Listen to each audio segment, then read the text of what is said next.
الله الرحمن الرحيم. الحمد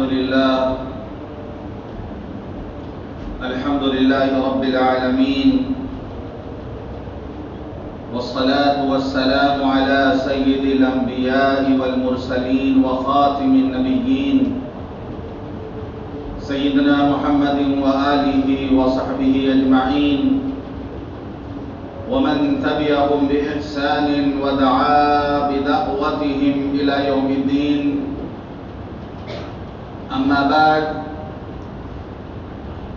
قال الله سبحانه وتعالى في القرآن المجيد والفرقان الحميد: أعوذ بالله من الشيطان الرجيم، بسم الله الرحمن الرحيم.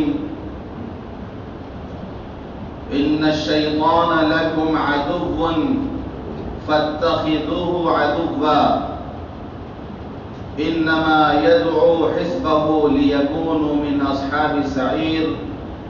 صدق اللہ العظیم. محترم بزرگوں، دوستوں اور دینی بھائیوں، جب اللہ تعالیٰ نے حضرت آدم علیہ السلام کو جنت سے دنیا میں بھیجا اور ساتھ میں ابلیس بھی آیا، تو دنیا میں آنے کے بعد ابلیس نے اللہ سے کچھ مانگا، کچھ ڈیمانڈ کیا. طبرانی کی روایت ہے کہ ابلیس نے 9 چیزوں کو مانگا. اس نے اللہ سے یہ کہا کہ اللہ، آپ نے ہم کو جنت سے نکال کر دنیا میں بھیج دیا ہے، تو میرے رہنے کی جگہ متعین کر دیجئے. تو اللہ نے کہا تمہارے رہنے کی جگہ حمام ہے، بیت الخلا ہے، غسل خانہ ہے. اسی لیے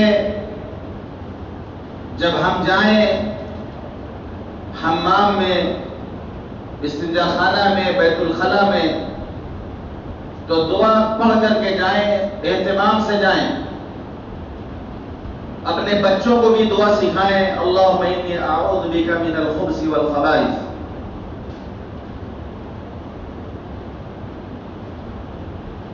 دوسرا سوال ابلیس نے کیا کہ اللہ، میری کوئی مجلس بنا دیجئے، بیٹھنے کی جگہ بنا دیجئے جہاں بیٹھیں. تو اللہ نے کہا تمہاری مجلس، تمہاری بیٹھنے کی جگہ الاسواق و مجامع الطرق، بازار ہیں، راستوں کے موڑ، یہ چوراہے ہیں، یہ ابلیس کی خاص بیٹھنے کی جگہ ہے. اسی لیے بازار آدمی ضرورت سے جائے اور ضرورت پوری ہو جائے تو واپس آ جائے. بلا وجہ بازار میں نہ گھومے. بلا وجہ بازار میں گھومے گا تو شیطان اس سے اغوا کرے گا، اس کو بہکائے گا، اس کو گناہوں میں مبتلا کرے گا. تیسرا سوال ابلیس نے کیا کہ اللہ، میرے کھانے کی کوئی چیز بنا دیجئے، میں کیا کھاؤں گا؟ تو اللہ نے جواب دیا تمہارے کھانے کی چیز ما لم یذکر اسم اللہ علیہ، کہ جس چیز پر بھی اللہ کا نام نہ لیا جائے وہ تیرے لیے ہے. بہت ایسا ہوتا ہے کہ ہم کسی چیز کو کھاتے ہیں اور بسم اللہ نہیں پڑھتے، بسم اللہ پڑھنا بھول جاتے ہیں. تو کھانے میں شیطان بھی شریک ہوتا ہے. اس لیے ہم کچھ بھی کھائیں تو اللہ کا نام لے کر کے ہم کھائیں، اور دسترخوان میں بچوں کو بھی عادی بنائیں کہ پہلے ان سے بسم اللہ کرائیں. بچوں کی تربیت کریں، دھیان دیں کہ کھانا کس ہاتھ سے کھا رہا. ہمیشہ آپ دیکھیے گا بچہ چھوٹا جب بھی ہاتھ بڑھائے گا تو بائیں ہاتھ آگے بڑھائے گا، کیونکہ شیطان اس کے ساتھ لگا ہوا ہے. وہ ہمیشہ دیکھیے گا کھانے کے لیے بائیں ہاتھ پہلے آگے بڑھائے گا. تربیت آپ کو کرنی ہے کہ نہیں بیٹا دائیں ہاتھ سے کھانا سنت ہے، اس کو عادی بنائیں آپ دائیں ہاتھ، بائیں ہاتھ سے سامان لے کر دائیں ہاتھ میں دیں۔ بسکٹ وغیرہ اگر کچھ کھانے جا رہا وہ بچہ بائیں ہاتھ میں پکڑے گا، اس کو آپ کو دیکھنا ہے، دھیان دینا ہے۔ اکثر والدین دھیان نہیں دیتے کہ میرا بیٹا دائیں ہاتھ سے کھا رہا کہ بائیں ہاتھ سے کھا رہا، دائیں ہاتھ سے پی رہا کہ بائیں ہاتھ سے پی رہا۔ بہت سے لوگ ہیں جن کو ہم نے خود دیکھا کہ بائیں ہاتھ سے پانی پیتے ہیں، بائیں ہاتھ سے چائے پیتے ہیں، اس لیے کہ دنیا کے اندر یہ رواج ہے، یہ دنیا کے اندر رواج ہے۔ بڑے بڑے لوگ، بڑے پڑھے لکھے لوگ، آپ ان کو جب دھیان سے دیکھیں گے تو وہ بائیں ہاتھ سے کھاتے پیتے ہیں۔ وہ چائے جب بھی لیں گے بائیں ہاتھ پہ لیں گے، وہ پانی کا گلاس جب بھی لیں گے بائیں ہاتھ پہ لیں گے، چاہے فلموں میں دیکھیں یا سیریل میں دیکھیں یا کہیں پر بھی آپ دیکھ لیں، ہمیشہ ان کا استعمال بائیں ہاتھ کا ہوتا ہے، کیونکہ شیطان ان کے ساتھ شامل ہے۔ شیطان اپنا طریقہ چلانا چاہتا ہے، تو تربیت ہمیں کرنی ہے کہ خود بھی بچنا ہے۔ بہت سے لوگ ہیں دائیں ہاتھ سے چائے، بائیں ہاتھ سے چائے پیتے ہیں، بائیں ہاتھ سے پانی پیتے ہیں، گلاس ان کا بائیں ہاتھ میں ہوتا ہے، اگر کوئی ٹوک دیتا ہے تو سوری کہہ کر کے دائیں ہاتھ میں پکڑ لیں گے، لیکن پہلے وہ بائیں ہاتھ ہی میں لیتے ہیں۔ اگر کوئی نہ بولے ان کو، کوئی نہ ٹوکے، ہم خود کتوں کو ٹوکتے ہیں۔ کتنے لوگ ہمارے پاس آتے ہیں بائیں ہاتھ پہ لے کے چائے پیتے ہیں۔ ایک صاحب حضور پاک صلی اللہ علیہ وسلم کے سامنے بائیں ہاتھ سے کھا رہے تھے، تو آپ نے کہا کہ دائیں ہاتھ سے کھاؤ، تو انہوں نے کہا کہ میرا دائیں ہاتھ، میرا جو ہے دائیں ہاتھ نہیں اٹھتا، بائیں ہاتھ اٹھتا ہے کھانے کے لیے۔ یعنی حضور پاک صلی اللہ علیہ وسلم نے جب ان کو نصیحت کی تو مان لینی چاہیے۔ اس پر انہوں نے کوئی دلیل دیا تو آپ کی زبان مبارک سے نکلا کہ تمہارا دائیں ہاتھ کبھی منہ تک نہ جائے، پھر ہمیشہ کے لیے ان کا ہاتھ شل ہو گیا، ہمیشہ کے لیے ان کا ہاتھ مفلوج ہو گیا۔ تو ہم بچوں کی تربیت اس طرح کا دھیان دیں کہ میرا بیٹا گلاس کس ہاتھ میں پکڑ رہا، میرا بیٹا کھانے کی چیز کس ہاتھ میں لے رہا۔ یہ والدین کو بہت دھیان دینا، یہ ان کی تربیت کرنی ہے کہ بسم اللہ پڑھ کر کے کھائے، کھانے کے بعد الحمدللہ کہے۔ یہ ہمیں سکھانا ہے بچوں کو۔ اگر بسم اللہ نہیں پڑھیں گے تو شیطان شامل ہوگا، اور جو ہے کبھی ایسا ہوگا کہ وہ کھانے کے ساتھ خود گھس جائے گا اور پھر بعد میں بولنے لگے گا اور سوار ہو جائے گا، اور پھر جو ہے لے کے بھاگے گا آدمی مولانا کے پاس، اس مولانا کے پاس کہ دیکھیے ہمارا بیٹا جو ہے عجیب عجیب حرکت کر رہا۔ عجیب حرکت اس لیے کر رہا کہ آپ نے اس کو دعائیں نہیں سکھائیں، آپ نے اس کو اسلامی تعلیم نہیں دی۔ اب آدمی پریشان ہوتا ہے، اس پریشانی کے آنے سے پہلے اس کا حال یہی ہے جو نبی نے تعلیم دی ہے کہ ہم جو چیز کھائیں تو بسم اللہ پڑھ کر کھائیں، اللہ کی برکت شامل حال ہوگی تو وہ چیز نقصان نہیں کرے گی، شیطان اس میں شریک نہیں ہوگا۔ تو صاف کہہ دیا گیا، اللہ نے کہہ دیا جس چیز پر بھی اللہ کا نام نہ لیا جائے وہ چیز شیطان کی ہے، وہ چیز تمہارے کھانے کی ہے۔ یہاں تک کہ حدیث پاک میں آتا ہے جب رات ہوتی ہے کوئی آدمی بسم اللہ پڑھ کر کے اپنے گھر کے دروازے کو بند کر لیتا ہے تو شیطان اپنے چیلوں کے ساتھ آتا ہے اور وہ کہتا ہے کہ تمہارے ٹھہرنے کی جگہ یہ نہیں ہے، اور اگر وہ بغیر بسم اللہ پڑھے دروازہ بند کرتا ہے تو شیطان اپنے چیلوں کے ساتھ اندر داخل ہو جاتا ہے کہ تمہارے رات گزارنے کے لیے بہت بڑھیا جگہ مل گئی، یہی رات بھر ہم رہیں گے، یہی رات گزاریں گے۔ اور جب دسترخوان پہ وہ بیٹھتا ہے کھانے کے لیے اور بغیر بسم اللہ پڑھے ہوئے کھانا کھاتا ہے تو شیطان اپنے چیلوں کو بلا کہتا ہے یہ کھانا تمہارے لیے حلال ہو گیا، یہ کھانا تمہارے لیے ہے، رات گزارنے کی جگہ مل گئی، کھانا کھانے کی جگہ مل گئی۔ شیطان اور اس کے چیلے اس کھانے میں شریک ہوتے ہیں۔ بہت افسوس کی بات ہے ایک بڑی تعداد مسلمانوں کی ایسی ہے جو کھانے کے وقت بسم اللہ نہیں پڑھتی۔ کم از کم گھر کا ایک بڑا فرد یا جس فرد کو یاد آ جائے وہ بلند آواز سے بسم اللہ پڑھے تاکہ سارے لوگ پڑھ لیں، تاکہ سارے لوگ پڑھ لیں، زور سے بسم اللہ پڑھے کھانے کے وقت۔ یہ ہم اس کی عادت ڈالیں۔ شیطان نے کہا ہے اللہ چوتھی چیز اس نے مانگی کہ اللہ میرے پینے کی کوئی چیز ہو جس کو میں پیا کروں. تو اللہ نے کہا کہ تمہارے پینے کی چیز کل مسکر، ہر وہ چیز جس میں نشہ ہو، ہر نشہ ہوا چیز تمہارے پینے کی چیز ہے. وہ شراب ہو کہ بیئر ہو یا اس کا اور کچھ نام دے دیا گیا ہو، جس میں بھی نشہ ہے، جس کے پینے کے بعد انسان اپنے عقل کو کھو بیٹھے، اپنے ہوش و حواس کو کھو بیٹھے، وہ سب شیطانی مشروب ہیں. وہ شیطان کے پینے کی چیزیں ہیں جس کو انسان پیتا ہے اور پینے کے بعد پھر وہ اپنا ہوش کھو بیٹھتا ہے. شراب کی مذمت، شراب کی برائی کے بارے میں جو حدیثیں آئی ہیں میں اس سے پہلے بہت تفصیل کے ساتھ بیان کر چکا ہوں. تو ہر وہ چیز جس میں نشہ ہو، ہر وہ پینے کی چیز جس میں نشہ ہو، اس کو منع کیا گیا ہے. چاہے اس کا نام جو بھی بدل کے رکھ دیا جائے، جیسے کہ آج شراب کا نام بدل دیا گیا، نئے نئے نام رکھ دیے گئے ہیں کہ نوجوان ان کو پیتا استعمال کرتا ہے اور وہ سمجھتا ہے کہ شراب نہیں ہے. کل مسکر حرام، صاف کہہ دیا گیا ہر نشہ والی چیز حرام ہے. یہاں شراب کا لفظ نہیں ہے، ہر نشہ والی چیز. تعریف بھی کر کے بھی اگر نشہ آتا ہے تو بہار والوں کے لیے وہ حرام ہے. اگر بھانگ کھا کے چرس پی کے، اب پتہ نہیں اس کو پیا جاتا ہے کھایا جاتا ہے ہمیں نہیں پتا، چرس کھا کے پی کے اگر نشہ آتا ہے تو حرام ہے. ہیروئن ہو، ڈرگ ہو، یا آج کل جو ٹیبلٹ چلے ہوئے ہیں یا انجیکشن جو نوجوان لیتے ہیں اور جس کے لگانے کے بعد مزہ آ جاتا ہے ان کو. یعنی انسان کتنا خطرناک ہے، کیا کیا نہیں ہضم کر جاتا. یہ جب انسان شراب پیتا پیتے پیتے اتنا زہریلا ہو جاتا ہے کہ اس کے جسم کے اندر اتنا زہر آ جاتا ہے کہ اگر وہ کسی کو نوچ لے تو اس کے اندر پوائزن ہو جائے.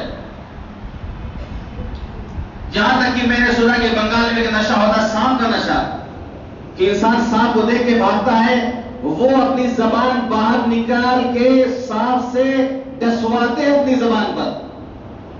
میں سمجھتا ہوں شاید یہ نشے کی سب سے آخری درجہ ہے کہ زبان باہر نکال لیتے ہیں. وہ جو ہے سانپ والا سانپ نکالتا ہے اور پھر وہ اس کے منہ زبان پہ کاٹتا ہے سانپ اور اس کا نشہ چڑھتا ہے، مزہ آ جاتا ہے، اس کو بے ہوش ہو جاتا ہے. وہ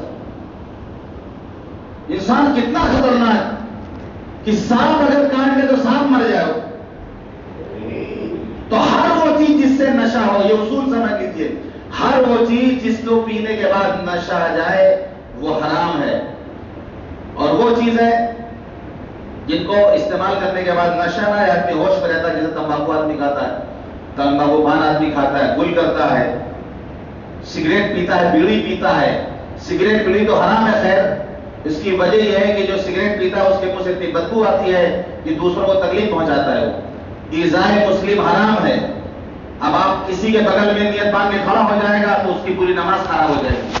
بہت لوگوں کو میں نے دیکھا بیڑی پورا ایک دم آخری چھٹا مارتے ہیں گیٹ پہ مسجد کے، پھینک کے پھر مسجد میں داخل ہوتے ہیں. اپنی آنکھوں سے میں نے دیکھا. گھر سے سرگا کے چلتے ہیں، پیتے پیتے تھوڑا بستی ہے، 2-3 بار جلدی جلدی اس کا پھینک کر مسجد میں داخل. اب کتنی بدبو ان کے منہ سے آئے گی، جس کے بغل میں کھڑے ہوں گے اس کی نماز مکروہ ہوگی. لیکن اب تمباکو ہے، پان ہے، یہ مکروہ ہے. ان سے بھی انسان کو بچنا چاہیے. تو ہر نشے والی چیز یہ شیطان کی پینے کی چیز بنا دی گئی. پھر شیطان نے کہا کہ اللہ میرے اعلان کی کوئی چیز بنا دیجئے. جیسے اعلان ہوتا ہے کبھی ایسی کوئی چیز ہو جس کو سن کر کے میرے چاہنے والے اکٹھا ہو جائیں. جیسے اعلان ہوتا ہے تو لوگ وہاں پہنچ جاتے ہیں. میرے بھی کوئی اعلان کی چیز ہو جس کو سن کر میرے چاہنے والے اکٹھا ہو جائیں. اللہ نے جواب دیا کہ تمہارے اعلان کی چیز مزامیر، میوزک، ہارمونیم، گانا بجانا، یہ تمہارے اعلان کی چیز ہے. آپ دیکھ لیجئے کہیں پر میوزک بجنے لگتی ہے، کہیں پر ڈسکو بھانگڑا ہونے لگتا ہے، جی ٹی روڈ پر آواز آ رہی، کہو بھگو میدان میں نوجوان ناچنے لگے. یعنی ایک اندر ایک عجیب کیفیت ان کے پیدا ہو جاتی ہے، ان کا ہاتھ پاؤں چھلکنے لگتا ہے. یہ شیطان کے چہرے ہیں. یہ یہ شیطان کے فوج کے سپاہی ہیں.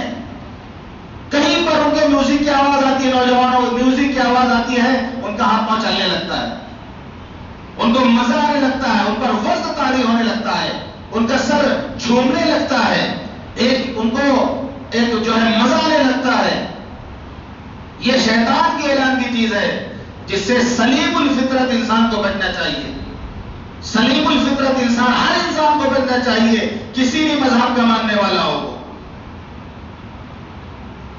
تو مزامیر کہا گیا گانے بجانے کی چیزیں، اس کی جو بھی قسم ہو، ڈھول ہو، تاشا ہو، مجیرا ہو، اسی طریقے سے میوزیم ہو، اور کیا بہت سے نئے نئے نام ابھی آ گئے ہیں، ٹرم کیا بولے، ٹرم ہو، ہارمونیم ہو، بہرحال جو بھی قسمیں ہیں مضامین کی سب ہیں. یہ سب شیطان کے جو اعلان کی چیزیں ہیں. ایک انسان کو ان سے بچنا چاہیے، ایک سلیم الفطرت انسان کو بچنا چاہیے، ان سے انسان کو دور رہنا چاہیے. شیطان نے چھٹی چیز یہ مانگی، پانچویں کی چھٹی چیز مانگی کہ اللہ میرے پڑھنے کی کوئی چیز بنا دیجئے. بچے اسکولوں میں جا کے پڑھیں گے، مدرسوں میں جا کے پڑھیں گے، کوئی کہیں جا کے پڑھے گا، کوئی کہیں جا کے پڑھے گا، ہماری بھی تو کوئی پڑھنے کی چیز ہو جس کو ہم پڑھا کے رہیں. تو اللہ نے کہا کہ تمہاری پڑھنے کی چیز شعر و شاعری ہے. تمہاری پڑھنے کی چیز شعر و شاعری ہے. قرآن میں ایک پوری سورہ ہے جس کا نام ہے سورہ شعراء. شاعری زمانے جاہلیت میں شاعری کا بڑا عروج تھا اور شعراء کی بڑی اہمیت تھی. شاعر جو بات کہہ دیتا تھا لوگ مان لیتے تھے. آپ زمانے جاہلیت کے اشعار پڑھیں گے تو دنگ رہ جائیں گے. جس قبیلے کی کسی شاعر نے برائی کر دی اس قبیلے کے کسی لڑکی کا رشتہ نہیں آتا تھا پھر. اور جس قبیلے کی اس نے تعریف کر دی تو رشتوں کے لائن لگ جاتی تھی. جس قبیلے کی اس نے برائی کر دی اس قبیلے کا آدمی سر اٹھا کے چل نہیں سکتا تھا، ہمیشہ اس کو سر جھکا کے چلنا پڑتا تھا. اور جس قبیلے کی وہ تعریف کر دیا کرتے تھے تو وہ سر اٹھا کر اکڑ کر چلا کرتے تھے. ان کی شاعری کعبے کے دروازے پہ لٹکائی جاتی تھی. بڑے بڑے شعراء کے جو ہے قصائد وہ باب کعبہ پہ آویزہ کیا جاتا تھا، لٹکایا جاتا تھا. شاعری کا دورہ تھا. شاعر کی بات کو 100% لوگ مانتے تھے اور ان کی بات جو کہہ دیتے تھے شاعری میں وہی گویا سچ ہے. بالکل اس کی مثال آج کا میڈیا سمجھ لیں. جیسے آج کا میڈیا جس چیز کو چاہے کہہ دے لوگ ماننے کو تیار ہیں. وہ کالے کو سفید کہہ دے لوگ ماننے کو تیار، سفید کو کالا کہہ دے لوگ ماننے کو تیار. وہ کہہ دے کہ بھینس سفید رنگ کی ہوتی ہے لوگ ماننے کو تیار. وہ کہہ دے کہ دودھ کالے رنگ کا ہوتا ہے تو لوگ ماننے کو تیار. آج کا جو میڈیا ہے، جو اس کا دورہ ہے، یہی شاعری کا حال تھا زمانے جاہلیت میں. پوری سورہ اللہ نے قرآن میں نازل فرمائی سورہ شعراء. اس سورہ میں انبیاء کا تذکرہ آیا ہے، انبیاء کے قصے کو بیان کیا گیا ہے، کئی انبیاء کا تذکرہ آیا ہے. آخر میں شعراء کے بارے میں اللہ نے جو بات کہی وہ یہ ہے الشعراء یتبعهم الغاوون. شعراء یا بھی شاعروں کی پیروی وہی لوگ کرتے ہیں جو گمراہ ہوتے ہیں. الشعراء یتبعهم الغاوون الم تر انهم فی کل وادی یہیمون. کیا تم دیکھتے نہیں کہ یہ شاعر ہر وادی میں بھٹکتے رہتے ہیں. وانهم یقولون ما لا یفعلون. اور یہ شاعر ایسی بات کہتے ہیں جو خود نہیں کرتے ہیں. الا الذین آمنوا وعملوا الصالحات. سوائے ان کے جو ایمان لائے اور جنہوں نے ایک عمل کیا. جب یہ آیت نازل ہوئی تو صحابہ میں بہت سے شاعر تھے. حضرت حسان بن ثابت رضی اللہ عنہ، حضرت عبداللہ بن رواحہ رضی اللہ عنہ، حضرت کعب بن مالک رضی اللہ عنہ، اور بھی شاعر جو صحابہ تھے وہ روتے ہوئے حضور پاک صلی اللہ علیہ وسلم کی خدمت میں حاضر ہوئے. اور دیکھیں اللہ تعالیٰ نے آیت نازل فرمائی اور شاعروں کے بارے میں کہا ہے کہ شاعروں کی پیروی تو گمراہ لوگ کرتے ہیں اور ہم لوگ بھی شاعری کرتے ہیں.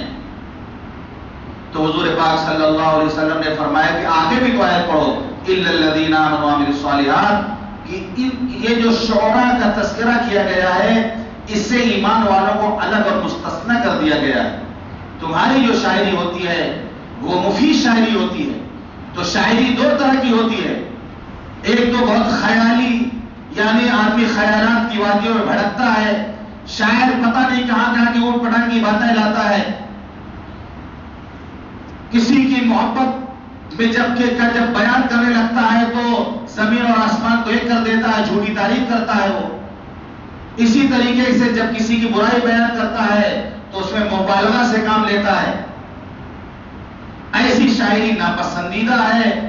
ایسی شاعری میں کے بارے میں کہا گیا ہے، بخاری شریف کی روایت ہے کہ کوئی شخص اپنے پیٹ کو پیر سے بھر لے، یہ زیادہ بہتر ہے کہ وہ اپنے پیٹ کے اندر اشعار بھرے.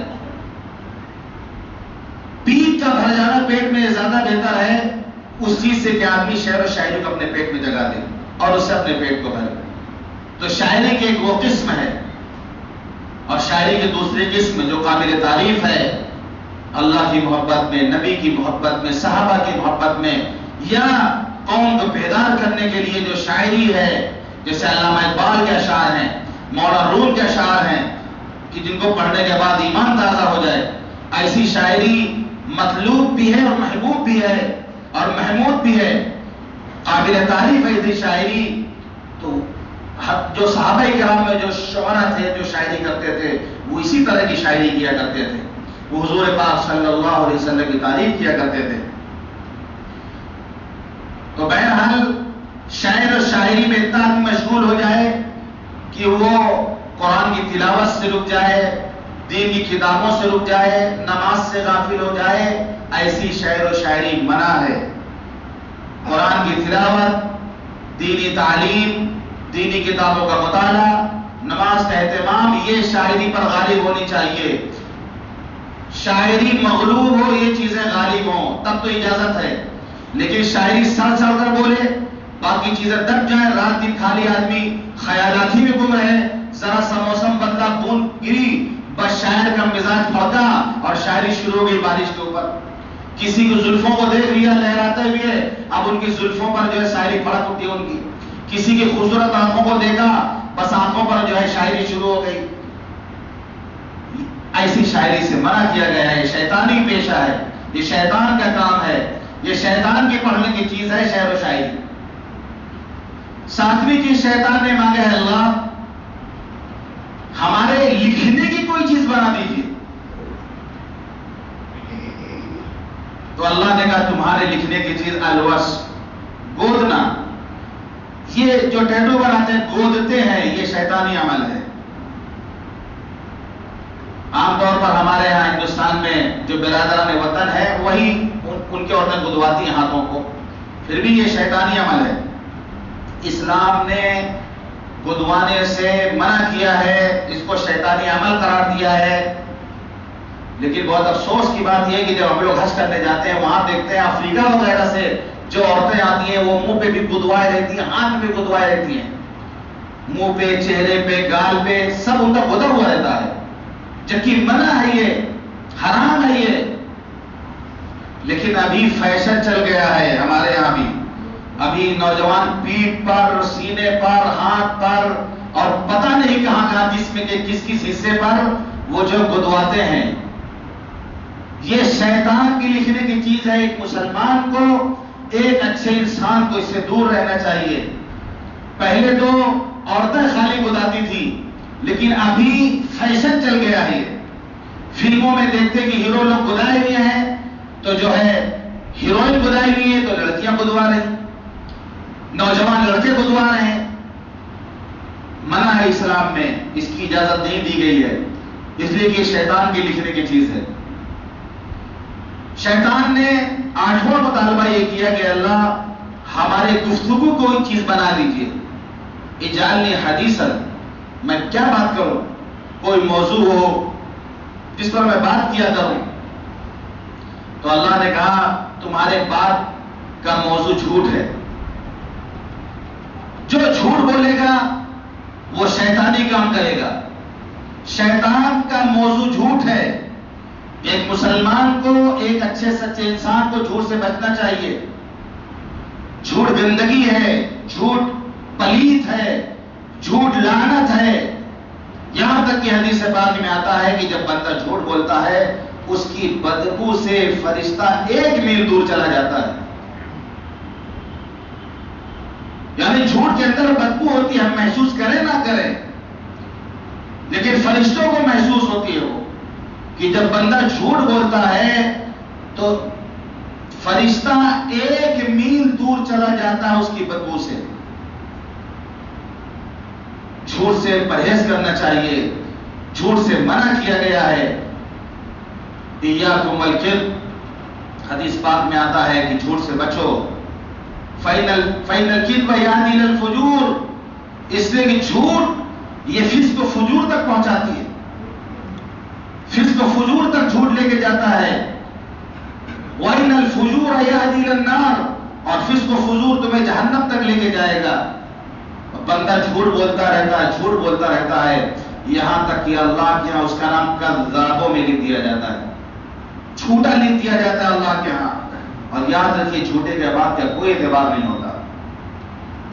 تو ایک مسلمان کو جھوٹ سے بچنا چاہیے. آپ نے فرمایا المؤمن لا یکذب، مومن جھوٹ نہیں بولتا، مومن جھوٹ نہیں بولتا. تو جھوٹ سے ہمیں بچنا ہے اور یہ جان لے کہ جھوٹی بات یہ شیطان کا موضوع گفتگو ہے. نوی چیز جو اس نے مانگا اللہ سے، اجعل لی مصائد، اے اللہ میرے لیے کوئی شکار کی چیز بنا لیجئے. یعنی ٹائم پاس، جیسا بھی پانی برسا ہے، اب گاؤں دیہاتوں میں تو لوگ جو ہے بنسی کہتے ہیں، کٹیا کہتے ہیں، اور کیا انگلش میں کہیں گے تو فش کیچر کہتے ہیں، لے کے پہنچ جائیں گے تالاب کنارے، ٹائم پاس کر رہے ہیں. بنگالی بابو لوگ جال لے کے پہنچ جائیں گے، پوکھر میں تالاب میں جا کے جال پھینکیں گے، مچھلی پکڑیں گے، شکار کریں گے. تو شیطان نے کہا کہ اللہ میرے لیے بھی کوئی جال ہو جس سے میں شکار کیا کروں، میرے لیے کوئی شکار کی چیز بنا دیجیے. تو اللہ نے کہا تمہارے شکار کرنے کی چیز النساء، عورتیں ہیں، عورتیں تمہارے شکار کی چیز. حدیث پاک میں آتا ہے، آپ نے فرمایا النساء حبالۃ الشیطان، عورتیں شیطان کا جال ہیں. جس طریقے سے شکاری جال ڈال کر مچھلیوں کا شکار کرتا ہے، اسی طرح شیطان عورتوں کا جال پھینک کر مردوں کا شکار کرتا ہے. یہ عورتیں شیطان کا جال ہیں. حدیث میں منع کیا گیا ہے کہ تنہائی میں کوئی کسی عورت سے نہ ملے. اس لیے تنہائی میں ملے گا تو شیطان تیسرا اس کے ساتھ ہوگا، شیطان اس کے ساتھ ہوگا. مسلم شریف کی روایت ہے کہ حضور پاک صلی اللہ علیہ وسلم کہیں تشریف لے جا رہے تھے، ایک عورت پر آپ کی نگاہ پڑ گئی. پہلی نگاہ پڑ جائے تو معاف، نگاہ پڑ جائے ہٹانے کا حکم ہے، نگاہ پڑی آپ ہٹا لیجیے. پہلی نگاہ معاف ہے، پھر دوبارہ جب آدمی دیکھنا شروع کرے گا تو اس پر پکڑ ہے. اور پہلی نگاہ اتنی لمبی نہ ہوگی، خوب گھور کر کے پہلی نگاہ دیکھ لے گی معاف ہے، 5 منٹ تک دیکھتا رہے کہ پہلی والی تو معافی ہے، اس کا لمبا نہیں ڈالنا ہے. نگاہ گزر پڑ گئی، ہٹا لیا آدمی، لا حول ولا قوت. تو یہ نہیں کہ پہلی نگاہ معاف ہے تو اس کو لمبا دیکھا جائے، وہ اس کے بعد دیکھے گا تو اس کی پکڑ ہوگی. تو حضور پاک صلی اللہ علیہ وسلم کی عورت پر نگاہ پڑ گئی، فوراً آپ گھر تشریف لائے اور آپ نے اپنی زوج محترمہ حضرت زینب بنت جحش رضی اللہ عنہا سے اپنی ضرورت پوری کی اور پھر آپ مسجد تشریف لے گئے. صحابہ سے فرمایا کہ سنو، عورت شیطان کی صورت میں سامنے آتی ہے، شیطان کی صورت میں پیچھے جاتی ہے. عورت شیطان کی صورت میں سامنے آتی ہے، شیطان کی صورت میں پیچھے جاتی ہے. تم میں سے جب کسی کی نگاہ کسی عورت پر پڑ جائے تو اپنے گھر میں آ کے اپنی ضرورت پوری کر لے. شیطان اپنے چال میں کامیاب نہیں ہو پائے گا، ورنہ حال یہ کہ دیکھ لے گا، رات دن جو ہے اسی تصور میں گم رہے گا، رات دن اسی کو سوچے گا، رات دن اسی کا خیال آئے گا. تو عورتوں کو منع کیا گیا ہے کہ بن سمجھ کر بے پردہ باہر نہ نکلیں، اور مردوں کو حکم دیا گیا کہ اپنی نگاہوں کی حفاظت کریں. اگر کبھی ایسا ہو جائے تو گھر آ جائیں، اس عورت کے پاس بھی وہی چیز ہے جو تمہاری بیوی کے پاس ہے. کوئی الگ سے جو ہے اس کے پاس کوئی چیز نہیں ہے اپنی بیوی سے آگے اپنی ضرورت پوری کرے. یہ حکم ہے مردوں کے لیے. یہ شیطان کا جال ہے عورتیں کہ حضور پاک صلی اللہ علیہ وسلم نے فرمایا ما ترکت بعدی فتنة اضر علی الرجال من النساء، کہ میں اپنے بعد مردوں کے لیے عورتوں سے بڑا کوئی فتنہ چھوڑ کر نہیں جا رہا ہوں. یعنی عورتوں سے بڑا کوئی فتنہ ہی مردوں کے لیے نہیں ہے. تو اس سے بچنا ہے. تنہائی میں کسی عورت سے ملاقات نہیں کرنی. یہ جو دیدی تیرا دیور دیوانہ یہ سب چلا ہے نا، جو دیور سے ہنسی مذاق بھی چل رہا بھابھی کا، اور کیا کیا چل رہا، منع ہے. الحم والموت کہا گیا. الحم والموت، دیور موت ہے، جیٹھ موت ہے، کیونکہ ان سے بے تکلفی ہوتی ہے. اور بہت سارے ایسے کیس ہیں کہ جو ہے غلط تعلقات قائم ہوئے ہیں بھابھی اور دیور میں. بے شمار تعلقات غلط قائم ہوئے ہیں اس معاشرے کے اندر اس مذاق کے نتیجے میں. سالی سے مذاق ہوتا ہے، حرام ہے. غیر محرم ہے سالی. ابھی تو کہتے ہیں کہ سالی آدھی گھر والی. واہ صاحب. اسی لیے بہنوئی اور سالی کے ناجائز